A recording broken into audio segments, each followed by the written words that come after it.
ओम श्री गणेशाय नमः। जय बुद्धदेव। क्या आप बुधवार का व्रत करना चाहते हैं? क्या आपके मन में भी यह सवाल है कि बुधवार व्रत कब से शुरू करना चाहिए, कितने बुधवार व्रत रखना चाहिए और इस व्रत के क्या नियम हैं? तो आज के इस पावन वीडियो में हम जानेंगे बुधवार व्रत कब से शुरू करें, उसकी संपूर्ण पूजा विधि, व्रत के नियम, क्या खाना चाहिए, क्या नहीं करना चाहिए, बुधवार की कथा और व्रत के उद्यापन की विधि। मान्यता है कि श्रद्धा पूर्वक बुधवार व्रत करने से भगवान श्री गणेश और बुद्ध देव की कृपा प्राप्त होती है तथा बुद्धि, वाणी और कार्यों में शुभता के लिए प्रार्थना की जाती है। तो आइए सबसे पहले जानते हैं बुधवार व्रत कब से शुरू करना चाहिए। तो बुधवार व्रत किसी भी बुधवार से शुरू किया जा सकता है। परंपरागत रूप से कई भक्त शुक्ल पक्ष के बुधवार से व्रत का संकल्प लेना शुभ मानते हैं। व्रत को शुरू करने के लिए किसी एक विशेष महीने का होना अनिवार्य नहीं है। आप अपनी श्रद्धा और परिवार की परंपरा के अनुसार किसी भी बुधवार से व्रत प्रारंभ कर सकते हैं। व्रत शुरू करने से पहले भगवान श्री गणेश और बुद्ध देव का ध्यान करके मन में संकल्प लें कि हे गणपति महाराज और हे बुद्ध देव, मैं श्रद्धा और सामर्थ्य के अनुसार बुधवार व्रत का संकल्प लेता हूँ या लेती हूँ। मेरे मन, वाणी और कर्मों को शुद्ध रखें तथा मेरे परिवार पर अपनी कृपा बनाए रखें। व्रत कितने करने चाहिए? तो ये आपकी परंपरा और संकल्प पर निर्भर करता है। आप एक दिन, एक सप्ताह, एक महीना, एक साल या आजीवन व्रत का संकल्प भी ले सकते हैं। आपने सामर्थ्य के अनुसार व्रत की संख्या का संकल्प करना उचित रहेगा। बुधवार व्रत की पूजा विधि। सबसे पहले पूजा स्थान को साफ करें, फिर एक चौकी पर स्वच्छ कपड़ा बिछाकर भगवान गणेश और बुद्ध देव का चित्र या प्रतिमा स्थापित करें। दीपक और धूप जलाएं। सबसे पहले भगवान गणेश को प्रणाम करें। गणेश जी को दूर्वा, फूल और भोग अर्पित करें। फिर बुद्ध देव का ध्यान करते हुए हरे रंग के फूल या सात्विक सामग्री श्रद्धा के अनुसार समर्पित करें। इसके बाद श्री गणेश का मंत्र जाप करें, ओम गंग गणपतये नमः। फिर बुद्ध देव से प्रार्थना करें, हे बुद्ध देव, मेरे जीवन में समृद्धि, मधुर वाणी, विवेक और शुभ विचार प्रदान करें। मेरे परिवार पर अपनी कृपा बनाए रखें। इसके बाद बुधवार व्रत कथा का पाठ या श्रवण करें। अंत में गणेश जी और बुद्ध देव जी की आरती करें और प्रसाद वितरित कर दें। आइए अब सुनते हैं बुधवार की कथा। प्राचीन समय की बात है। एक नगर में एक साहूकार अपनी पत्नी के साथ रहता था। उसका नाम मधुसूदन था। मधुसूदन का विवाह बलरामपुर नगर की एक सुंदर लड़की संगीता से हुआ था। एक बार मधुसूदन अपनी पत्नी संगीता को लेने वह बुधवार के दिन बलरामपुर गया। मधुसूदन ने अपनी पत्नी के माता पिता से कहा कि बेटी को विदा कर दो। माता पिता ने कहा, बेटा आज बुधवार है, बुधवार को किसी भी कार्य के लिए यात्रा नहीं करते। लेकिन मधुसूदन नहीं माना। उसने ऐसी शुभ अशुभ बातों को न मानने की बात कही और फिर उसने अपनी पत्नी को लेकर बैलगाड़ी से यात्रा प्रारंभ कर दी।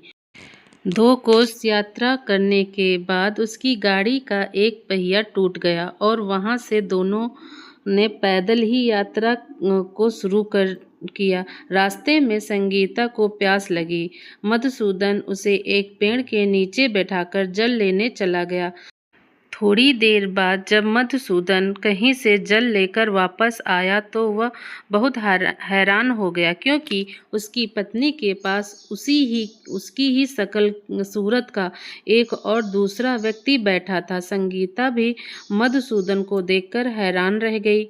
वह दोनों में से कोई अंतर नहीं पहचान पाई।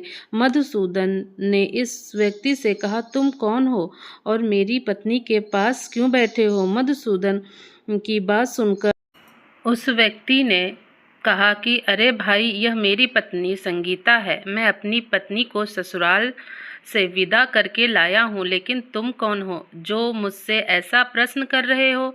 मधुसूदन ने कहा, तुम जरूर कोई चोर या ठगी हो। यह मेरी पत्नी संगीता है। मैं इसे पेड़ के नीचे बैठाकर पानी लेने के लिए गया था। इस पर उस व्यक्ति ने कहा कि अरे भाई, तुम झूठ क्यों बोल रहे हो? संगीता को प्यास लगने पर जल लेने तो मैं गया था। मैंने तो जल लाकर पिला भी दिया। अब तुम चुपचाप यहाँ से चलते बनो, नहीं तो किसी सिपाही को बुलाकर मैं तुम्हें पकड़वा दूंगा। दोनों एक दूसरे से लड़ने लगे। उन्हें लड़ता देख बहुत से लोग वहां पर इकट्ठा हो गए। नगर के कुछ सिपाही भी वहां आ गए। सिपाही उन दोनों को पकड़कर राजा के पास ले गए और उनकी सारी कहानी सुनकर राजा भी कोई निर्णय नहीं ले पाए। संगीता भी उन दोनों में से अपने वास्तविक पति को नहीं पहचान रही थी। राजा ने दोनों को कारागार में डाल देने के लिए कहा। राजा के फैसले पर असली मधुसूदन भयभीत हो उठा। तभी आकाशवाणी हुई कि मधुसूदन, तूने संगीता के माता पिता की बात नहीं मानी और बुधवार के दिन अपनी पत्नी को अपने ससुराल से लेकर घर की ओर प्रस्थान किया। यह सब भगवान बुद्ध देव का प्रकोप है। मधुसूदन ने भगवान बुद्ध देव से प्रार्थना की कि हे भगवान, मुझे क्षमा कर दीजिए। मुझसे बहुत बड़ी गलती हुई है। मैं भविष्य में कभी ऐसा नहीं करूँगा। मधुसूदन के प्रार्थना करने से भगवान बुद्ध देव ने उसे क्षमा कर दिया और तभी दूसरा व्यक्ति राजा के सामने से गायब हो गया और राजा एक दूसरे लोग इस चमत्कार को देखकर हैरान रह गए। भगवान बुद्ध देव की अनुकंपा से राजा ने मधुसूदन और उसकी पत्नी को सम्मानपूर्वक विदा किया और दोनों अपने नगर को लौट आए। मधुसूदन और उनकी पत्नी दोनों बुधवार को व्रत करते हुए आनंद पूर्वक अपना जीवन बिताने लगे और उसी तरह भगवान बुद्ध देव की कृपा से उनके यहाँ खुशियाँ बरसने लगी। और इसी तरह जो भी विधिवत बुधवार का व्रत करके कथा सुनते हैं, भगवान बुद्ध देव उनके सभी कष्टों को दूर करते हैं। तो यह थी बुधवार की पावन कथा। तो आइए जानते हैं बुधवार के दिन कि हमें क्या करना चाहिए। भगवान गणेश की पूजा करनी चाहिए। बुद्ध देव का स्मरण करें। गणेश मंत्र का जाप करें। हरी वस्तुओं का दान अपनी श्रद्धा के अनुसार करें।